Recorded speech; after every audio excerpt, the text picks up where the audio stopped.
stressed out over Thanksgiving, I have something that's going to bring the blood pressure right down. It's this gorgeous table by Gunn. You have outdone yourself with the pretty.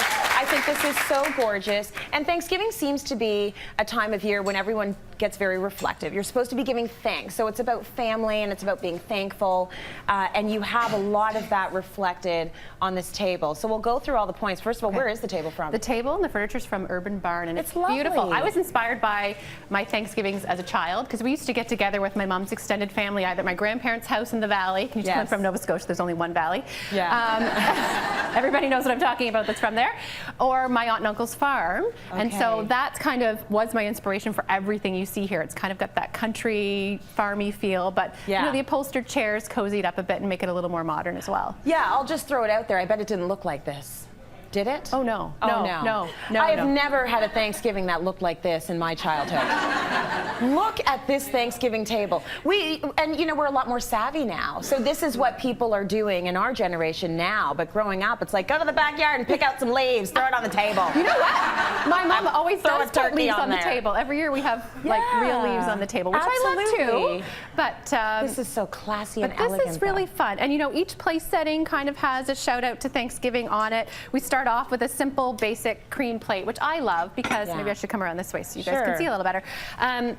You know, I like a simple plate because you can use it all day, every day, no matter what the holiday is. Absolutely. But then I like to, and that's from Chapters actually, along with this napkin. How much fun are those? That's great. Aren't they sweet? I know, that's I love a message those. for everyday life for sure. You can use those all year. Yeah, absolutely. I like that. And it's linen, right? It is. Yeah, very nice. And then I picked these up. These are from Anthropology. I'm saying it's a turkey. We're going to say it could possibly be a peacock, but let's make it a turkey. We're making it a turkey today because I like the color a lot. So that's what we went with. Very nice. Then these bowls are so sweet. These are from Chapters Indigo as well, and it says there's always something to be thankful for. That's beautiful. And I mean, again, all year you could have your breakfast every morning, and it's just a nice reminder every day if you eat cereal for breakfast. Yeah, very nice. Right? So whatever you're eating in that bowl, put the toast in there. Chips. Who cares? Be thankful every day, people. Exactly. Can we talk about the beautiful centerpiece? Because there is, I mean, there's something about multiples that really just bumps up the impact, and that's what you've done with these hydrangea. I love florals. To me, a table's not complete without florals. These beautiful flowers are from Fiore Oakville, and I put them again in the mason jars to give them that rustic feel. And you know when you're going around the table and they put you on the spot and say what you're thankful for? Yes. So I did a little twist on that, and you'll see on each jar there's a tag, and if you flip it over, there's a question. So everyone at the table picks a jar and then answers the question. What is the funniest thing you remember about a past Thanksgiving? That's lovely. Yeah, and then you share stories. You share stories, so everyone has something to talk about. And then the runner is probably one of my favorite DIYs I've ever done. Best thing it's so ever. great, and it's extremely simple to do. I asked my mom to gather a bunch of old family photos. There's pictures of me in a bowl cut on here.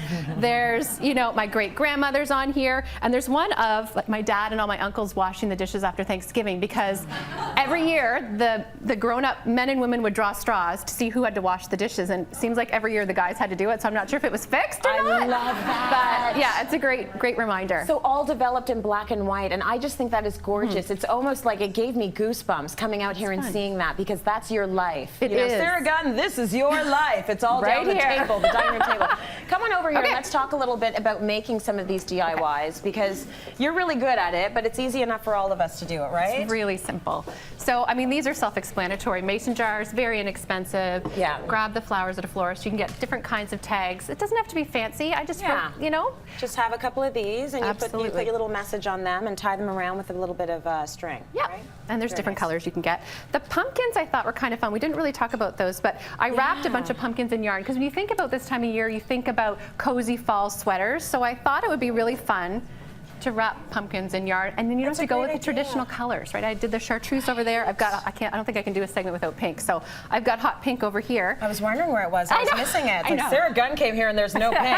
So what do you do to get the yarn to stick? Double-sided tape. It's my new best friend, and you just honestly wrap it around as you go. And the only tip I have for this is that where it's rounded at the top and rounded at the bottom, add all kinds of extra. I left it on here so you could see. You do, but down the sides, it's just one every 3 or 4 inches. Okay. And just keep wrapping. That's And it. it'll stay. Easy, and it'll stay. Great thing about it is you can take it off next year and switch the color or do something completely different with the pumpkins. It's removable. Very smart. And these things, where'd you get the pumpkins? These are from Michael's. Ah, lovely. Yeah. Okay, you can play catch after you're done. I wanted to talk about my trick for the runner because Yeah? it's so simple.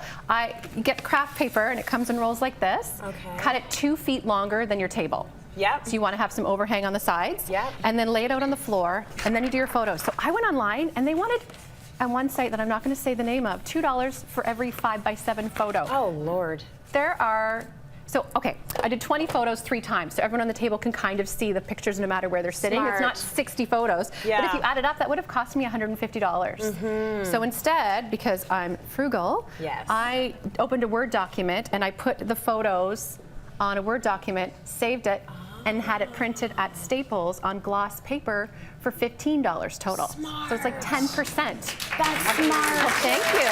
That is a good idea. Yes. Yeah. I didn't even know you could open up the pictures in a Word document. Well, you have to transfer them You've to got a to Word transfer document, which is them. one step. Very Yes. easy. Okay. Yeah. And then you can get them printed up to look however you want. I like the fact that you chose the black and white. It's fun. Well, it unifies all of the older and the new ones together, does. right? Yeah, it's very nice. So you cut them all out and you stuck them onto the craft paper. Glue stick. With a glue stick With a in glue whichever order you want and repeated. And that's it. You've got this beautiful, memorable runner. That is beautiful. I love it. Very nice.